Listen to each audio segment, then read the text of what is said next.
So today I'm going to address an issue that may be a little sticky for some of you, and that's the issue of racism. And I say sticky because I think some people use racist language or think in racial terms without even realizing that they're doing it.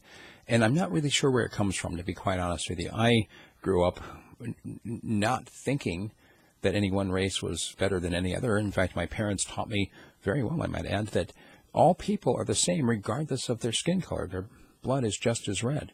In fact, my father's best man at his wedding was a black man. This is back in the 1950s, in which, that was kind of a sticky situation. In fact, I've heard a number of stories from my dad, serving in the Air Force as he was at the time, and hearing from some of his black comrades the way that they were treated in some of these places that they were in the South. And to think about how, again, so much of the racism is actually formed by government. It's not individual people. And normally, if you put two kids together that have different skin color, they may notice that their skin is different color, but they don't treat each other with the kind of hate and just horrible vitriol that you see in adults.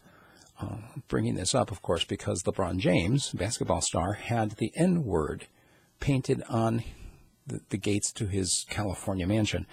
And why someone would do that can only, I think, be rightly blamed on jealousy.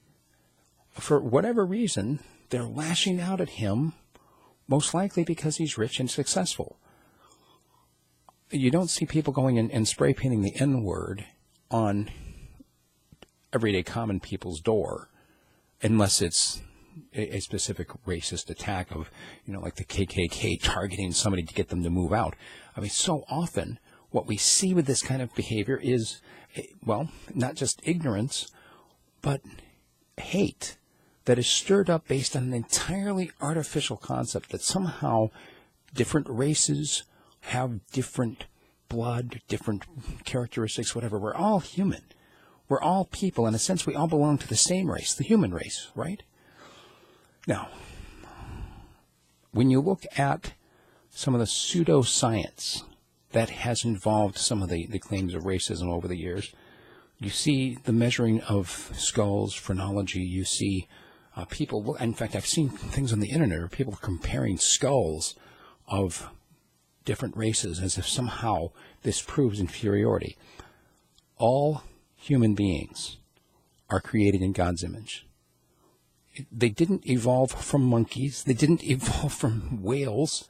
They didn't spring up out of different dirt in different places. They all come from the same basic stock, and that is this, that God put his image into human beings, regardless of the race. That's my 2 cents of it, and I hope that you have something to say that we can actually engage in a serious conversation on this, or at least an intelligent one.